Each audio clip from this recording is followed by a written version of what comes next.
Tere, armsad inimesed ja tere tulemast Valguse kanalile.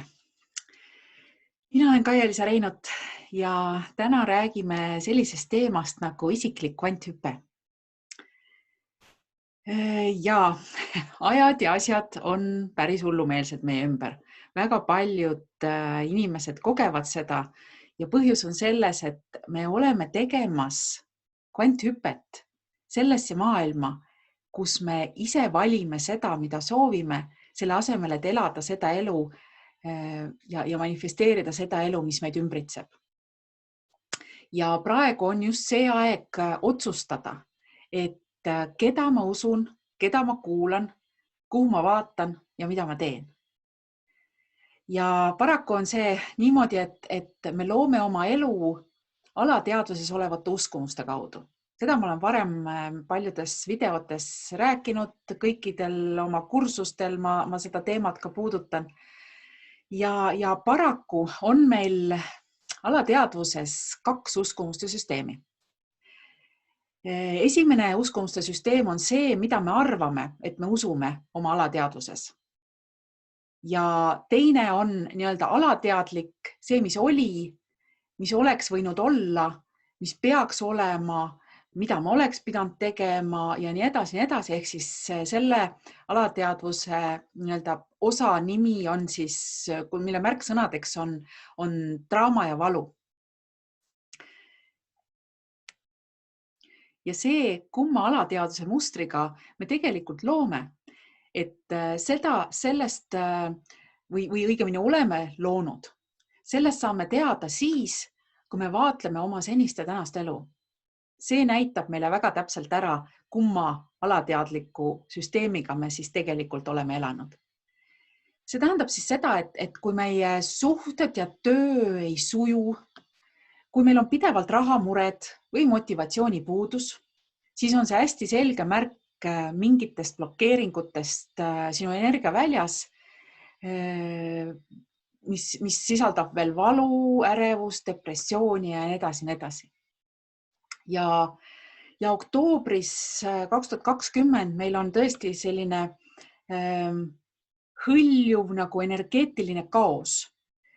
Ja sellest me oleme varem ka rääkinud, et kõik, mis meil oktoobris välja ujub ja seda ujub ikka osadel inimestel väga-väga palju, on peegeldus meie endi sisemaailma kohta, kuna me oleme ju iseenda elu loojad.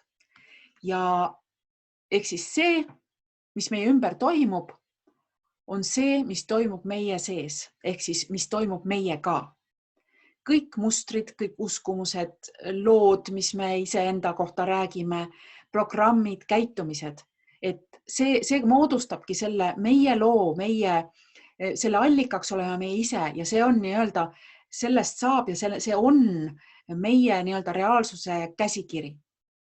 Ja hästi oluline on mõista seda ja märgata, et kuigi me oleme selles hullumeelsuses kõik koos, inimkond kõik koos, me oleme justkui nagu kogeme sama reaalsust, siis tegelikult, kui hakata, ja praegu eriti minu meelest loeb see välja, on see, et selles ühises hullumeelsuses on tõesti igal ühel meist täiesti erinevad kogemused. Mõnel, nagu kui panete tähele, vaatate ringi, mõnel on väga hästi ja mõnel on väga halvasti. Ja osad tõesti valivad siit planeedilt lahkumise, ehk siis meie mõistes suremise, osad valivad kannatamise, osad valivad õitsengu. Ja see sõltub ikkagi meist endist, nagu ma eelmises videos rääkisin, meie endi vibratsioonist, ehk siis me ikkagi peame vastutama oma vibratsiooni eest. Ja üks selline hea märksõna või selline koht, mida kõik võiksime teada ja teadvustada, on see, et me ei suuda vaadelda ega näha mitte midagi tegelikult seda, mida me ise pole loonud. Seega, mida iganes me näeme väljaspool ennast, selle me oleme ise loonud. Ja see vastutus, see koht on mõnedel inimesel, ma tean, väga raske nagu omaks võtta, aga muud ei jää üle. Praegu on just see aeg, kui neid asju hakata seedima ja neid asju võtta nagu täielikku teadmisse, teadvusesse ja enda sisse. Sest praegu on meil tõeline nagu info ja võimaluste ajastu ja nii nagu kõik see energia, mis meie ümber on, sisaldab ju väga suur, nagu erinevaid võimalusi, kõikide võimaluste väli on meie ümber ja meie sees, siis ka meie füüsiline keha on samamoodi info ja võimaluste kandjad. Kas te olete mõelnud selle peale kunagi niimoodi? Et meie keha on meie võimaluste kandja füüsilises plaanis ja et meie elu on selline nagu holograafiline kogemus, mille me loome ja praegu on siis meie ülesanne liikuda sellest duaalsest kogemusest välja, sellest kolmanda dimensiooni reaalsusest, kus on kannatus, sellest välja. Ja me peaksime liikuma sellest nagu reaalsuse loomisest edasi reaalsuse elamisse, ehk siis me elaksime oma enda reaalsust, mitte ainult ei looks ja vaataks seda kõrvalt. Ja siin on, ma tean, et paljud inimesed on sellises võib-olla meeleseisundis või kus nad tunnevad, et me vajame midagi, me vajame teistsugust elu, me vajame, et meil oleks rohkem raha ja me vajame, et meil on küllus. Aga kui me vaatame asju vajamise seisukohalt, siis me loome tegelikult puudust. Vaid kui me vaataksime sellest seisukohast, et mida ma tahan, mida ma ihaldan, siis me hakkame vibreerima sellist vibratsiooni, et ma päriselt ka ise usun, et ma olen kõike seda head väärt. Ja võti on siis siinjuures see, et hoida oma tass täis. See tähendab, et me peaksime iseennast toitma energeetiliselt, emotsionaalselt, füüsiliselt, sest muidu meil ei ole teistele midagi anda. Ja paraku on siis niimoodi, et üks osa meist, ütleme inimestest, osa meist teab. Ja üks osa ei usu, et me oleme võimelised neid asju tegema. Ja ka meie sees võib olla niimoodi, et üks osa meist teab kõiki neid asju, mida mina ju räägin või edastan siin. Teine osa nagu meist, samast inimesest ei usu seda. Ja seesama teine osa meist, kes ei usu, et me oleme võimelised. Üks osa nagu, minul on olnud kunagi niimoodi, et mõistuse pool, nagu ma saan aru, et ma olen väärt ja ma saan aru, et ma väärin küllust ja ma väärin head elu, aga miski minu sees ei usu seda. Ja miski minu sees on see osa, see, mis saboteerib, see, mis ei tee, kui ma tean, et ma pean tegema. Ma ise väga paljusid asju oma elus olen teoorias väga tugev, aga praktikasse ma ei vii, ehk siis ma tean, mis ma pean tegema, ma ikka ei tee. Ja seesama osa meist lükkab siis edasi, saboteerib kõike, mida meie see esimene pool, kes tegelikult teab ja teha tahaks, et saboteerib kõike seda. Ja täna me räägime just selle osaga sinust, kes just on see teine pool, et kelle südant on murtud, keda on hüljatud võib-olla lapsepõlves või täiskasvanuna, keda on kasutatud ära, keda on halvasti koheldud ja nii edasi, nii edasi.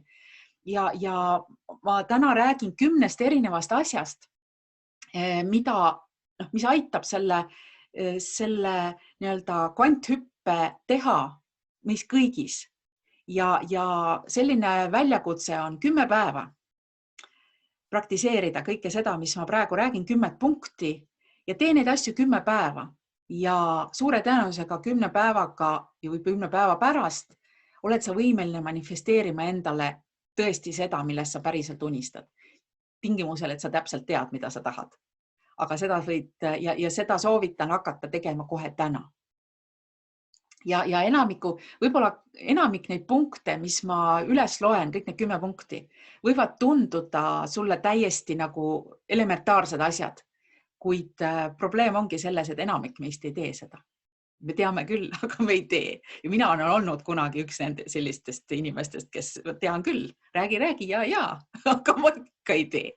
Et ma ei tea, mis selle taga on. Just seesama enesesabotaaži muster minul on olnud vähemalt ja ma tean, et paljudel on seesama probleem.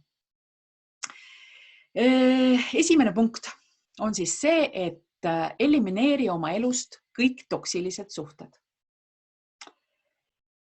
Nimelt enamus draamast, mida me loome oma ellu, ei tule üldsegi minevikust, vaid selleks, et kogeda või lõpetada ära draama oma elus, me ei pea üldse sonkima seal minevikus. Me ei pea minevikku puhastama isegi või tervendama.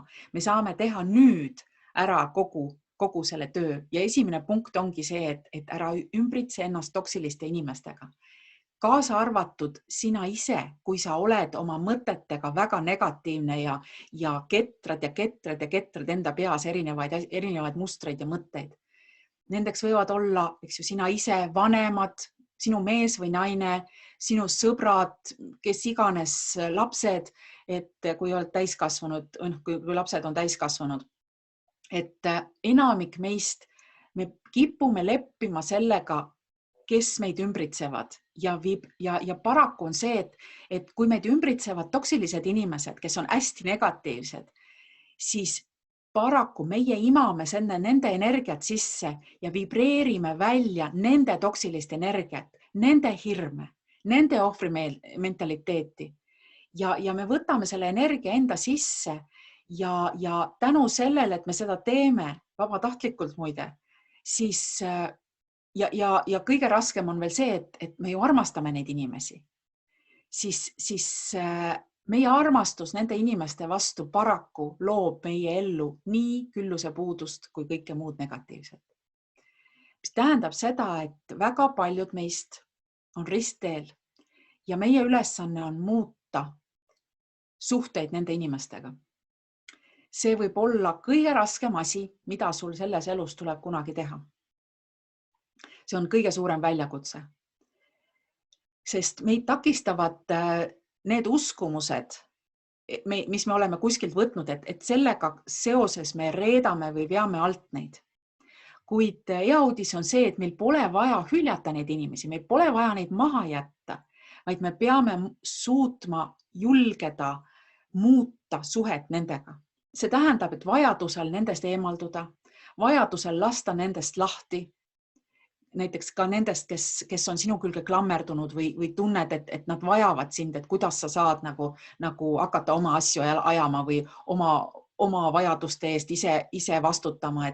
Et see on see, et me peame suutma lahti lasta sellest ja võtma vastutuse siis oma heaolu eest enda peale. Ja sellega seoses on hästi vaja seda sisemist tugevust, mis aitab sul ignoreerida seda, mida nad sinust arvavad või mida nad sulle ütlevad selle kohta, kui sa hakkad neist eemalduma. Sest väga paljud, ma tean, suhetes on see just, et kui üks hakkab eemalduma, siis teine hakkab lähedale tulema, isegi siis, kui see teine alguses on kogu aeg terve elu sind võib-olla tõrjunud või eemale nagu tõuganud, mitte teadlikult. Et see oli siis esimene punkt. Teine punkt on see väga loogiline jätk sellele eelmisele. Ümbritse ennast selliste inimestega, kes mõjutavad positiivselt sinu elu. See tähendab seda, et ühine selliste gruppidega või kursustega või klubidega, kus on inimesed, kes mõtlevad samamoodi kui sina. Ehk siis leia enda nii-öelda hõim sarnaselt mõtlevate inimestega ja ümbritse ennast nende inimestega, kellel on kõrgem vibratsioon kui sinul. Sest kes on suutnud näiteks elus saavutada rohkem kui sina, kes sa näed, et kogevad elus rohkem küllust ja õnne kui sina, kes on võib-olla targemad või õnnelikumad kui sina, kes inspireerivad sind, võib-olla samamoodi, seda ma enne juba ütlesin, et samamoodi mõtlevad. Ja see, kui sa seda teed, siis see muudab kvanthüppeliselt sinu ajaliini. Täiesti sa oled võimeline tegema selle kvanthüppe just võib-olla kõige rohkem tänu sellele teisele punktile. Siis punkt number 3. Korista ja puhasta ära kõik enda ümber. Alusta oma majast, kodust, ma ei tea, autost, kehast ja keha puhul just see, et hoolitse enda eest. See toit, mida sa sööd, see on hästi oluline.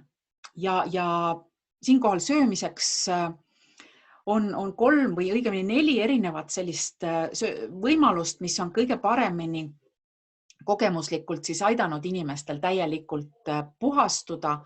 Ja see seda on soovitav teha siis nii kaua, kui sa oled täielikult õppinud oma keha kuulama. Täiesti kehale, nii-öelda keha ütleb sulle, mida sina vajad. Enne seda on siis soovitav teha ühte nendest 4 nii-öelda toitumisviisist ja esimene selline toitumisviis on, see on nagu kõigile kõige parem kesktee võib-olla, et vältida täielikult gluteeni ja piimatooteid. Teine on, mis hästi sobilik on just emotsionaalsetele sööjatele, see on ketodieet. Kolmas on veganlus, mis muide kõigile üldse ei sobi. Ja 4, mida mina olen isiklikult kogenud väga efektiivseks, on intermittent fasting ehk siis vahelduv paast. Et kui te ei tea veel, mis asi see on, siis internetis leiab selle kohta väga-väga palju informatsiooni ja see on tõeliselt hea. Ja minule on hästi sobinud, aga kõigile see võib-olla ei sobi. Et keha, õppida oma keha kuulama, sest meie keha koosneb teatavasti rakkudest ja sinu mõtted mõjutavad kõiki sinu rakke, kes on muide elus organismid ju. Ja kõik, mida sinu rakud sisaldavad, rakud võtavad kõike ju sisse, kõike, mida nad sisaldavad, olgu see draama või toksiinid või suhkur, narkootilised ained, lihtsalt probleemid, ükskõik mis muu, siis just tavaliselt rakud, kõike, mida nad sisaldavad, seda nad hakkavad soovima või ihaldama ning see tekitab meile selliseid teatud isusid. Ja kõige kiirem viis puhastada oma elu on siis puhastada kõik, nii füüsiliselt, emotsionaalselt, energeetiliselt ja keemiliselt. Nagu ma ütlesin, et maja, auto, perekond, võib-olla Facebooki sõbralist või telefonilist ja kogu oma keha siis läbi nende 4 erineva võimaluse toitumiseks. Et see oli siis 3. punkt. 4. punkt on väga lihtne ja ka täiesti elementaarne, sellest on räägitud aastakümneid, mina mäletan.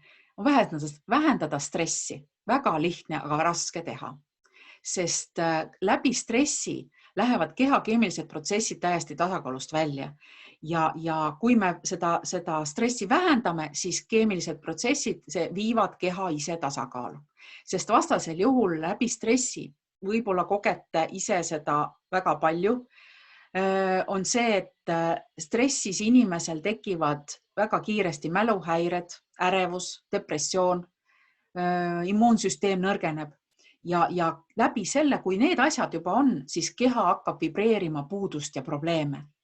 Ja kui meie keha enam ei suuda ise vajalikke aineid toota, siis hea uudis on see, et kõik vajalikud ained, mida meie keha ise enam ei suuda toota, saame me loodusest ehk taimedest.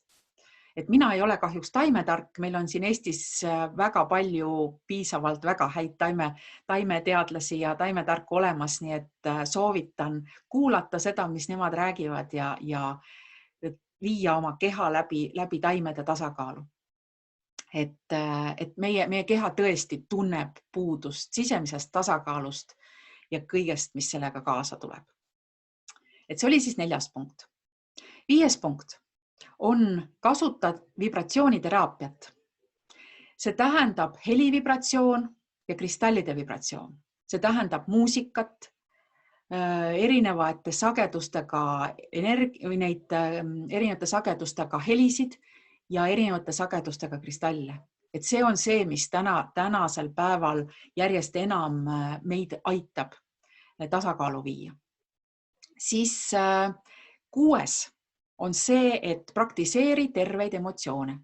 See tähendab rõõm, naer, armastus, tänulikkus, headus, mis iganes positiivsed emotsioonid, positiivsed terved emotsioonid on need, mis meid ennast tervendavad. Vähiravis on muide väga-väga hea selline südamest naermine, et vaadake kas või, ma ei tea, YouTube'ist kassivideod, kus te naerate südamest, et ükskõik mis viisil te praktiseerite neid, et see on üks väga-väga hea võti. See oli võti number 6 siis.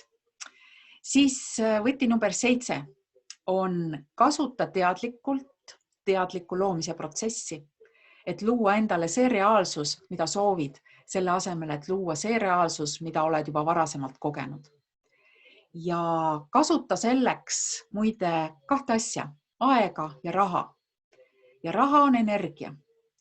Ja kui keegi nüüd ütleb, et mul ei ole raha, siis ma soovitan vaadata Facebooki leht Kaialise sisemise tarkuse kool, seal on üks täiesti tasuta webinar, Raha on armastus. Vaata see ära ja siis võid seda siit punktist siis edasi kuulata. Et see tähendab seda, et me peaksime investeerima endasse aega ja raha, ehk siis kulutama nende asjade peale, mis toovad meile heaolu tunde. See on see tänase päeva kõige suurem, tänase ajastu või praeguse ajastu kõige suurem võti, see oktoobris olevad energiad ja siit edasi. Ja sinu käitumine näitab ära just need kohad, kus sa pole ennast veel tervendanud. Seega oluline on see, et ehk siis, mis ma tahan sellega öelda, et iga meie käitumine, ükskõik milline ta on, näitab seda, kas meis on midagi veel tervendada või ei ole. Ja soovitus on siis praegusel ajal veel, et sa pead ise hakkama tegutsema selle asemel, et mõelda, ehk siis ära mõtle, vaid tegutse, ära räägi, vaid ole seda, ehk siis ela seda, mida sa tahad. Ja mida iganes sa ootad, mine välja ja tee seda. Mida iganes sa vajad, mine välja ja, ma ei tea, sebi endale. Mida iganes sa ei tea, kuidas seda tehakse, siis mine välja ja õpi, kuidas seda teha.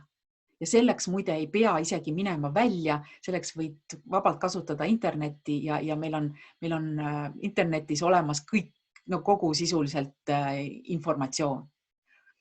Siis punkt number 8 on julgus enne mugavust.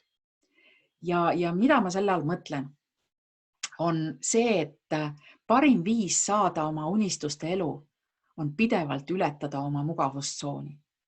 Ja see on ka üks nendest elu eesmärkidest, mida inimestel on siin maailmas antud, millest ma olen ka varasemates videotes rääkinud, just Kaialise sisemise tarkuse kool Facebook live'ides, mida on siis tänaseks juba 50, siis see tähendab seda, üks nendest eluülesannetest on pidev iseenda ületamine.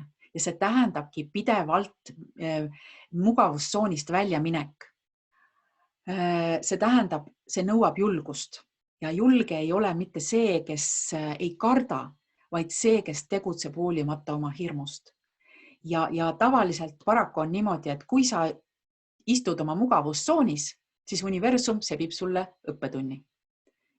Ja seni kaua sa pead seda õppetundi sööma, kuni sa oled oma mugavustsoonist julgenud välja minna. Et nii palju järjest antakse sulle uusi õppetunde, kui sa ei saa aru, et sa ikka veel istud mugavustsoonis, siis järgmine õppetund. Nii et pidevalt ületada oma mugavustsooni, tee midagi, mida sa pole kunagi teinud. Ja see loob võimsalt muide. Siis 9. Ole kohal. Jälle jumala elementaarne asi, eks ju. See tähendab, ole kohal oma hingamisega, ole kohal oma tunnetega. Sest imed juhtuvad just praeguses hetkes, mitte tulevikus ega mitte minevikus. Praegu. Keskendu sellele, mis on ja igas sellises raskes situatsioonis parim lahendus on see, et tule siia praegusesse hetke ja koge seda.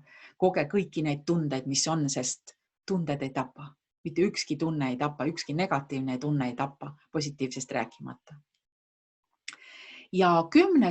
kõige viimane punkt, selleks kvanthüppaks siis, on praktiseerida enesearmastust. See on jälle lihtsam, osadele inimestele on lihtsam öelda kui teha, kuid see on nii lihtne ja niivõrd elementaarne. Aga väga paljud ei saa sellega hakkama, sest me pole harjunud seda tegema. Meile pole seda kunagi õpetatud, meile pole mitte keegi kunagi eeskuju andnud. Aga nüüd on meie kord seda hakata õppima, ükskõik kuidas. Ja soovitav on siis praktiseerida sellist 20-80 reeglit elus üldse. See tähendab seda, mulle see reegel väga-väga meeldib, ma olen viimasel ajal seda täielikult praktiseerinud ja täiega rahul. On 20% tööd, 80% mängu ja naudingut. ja sisuliselt ainus, mis meilt nõutakse, on 20% tegutsemist ja ülejäänud aeg naudi ja võta vastu kõik see, mida kuidas elu ennast loob selle kaudu, et sa naudid kõike seda, mis ette tuleb. Ja see kõik vajab sinu kohalolu, see vajab pühendumist, see vajab tähelepanu, distsipliini, see vajab eneseaustamist, enesearmastust, eneseväärtustamist, et sa paned ennast oma elus esikohale, oma aja väärtustamist, oma ajale pühendumist. See vajab nii-öelda rahale pühendumist selles heas mõttes. See vajab väge ja võimu või nagu julgust lahti lasta nendest asjadest, mis sind enam ei teeni ja olla sellel alistumise sagedusel, millest varasemates videotes on räägitud. Ja muud ei ole vaja teha, kui võtta vastu kõik, mis tuleb. Vot see oli just see, mis ma tänasel päeval tahtsin öelda ja kohtumiseni juba järgmistes videotes. Mina olin Kaia-Liisa Reinut või olen siiani ja kohtume õige pea. Nägemist!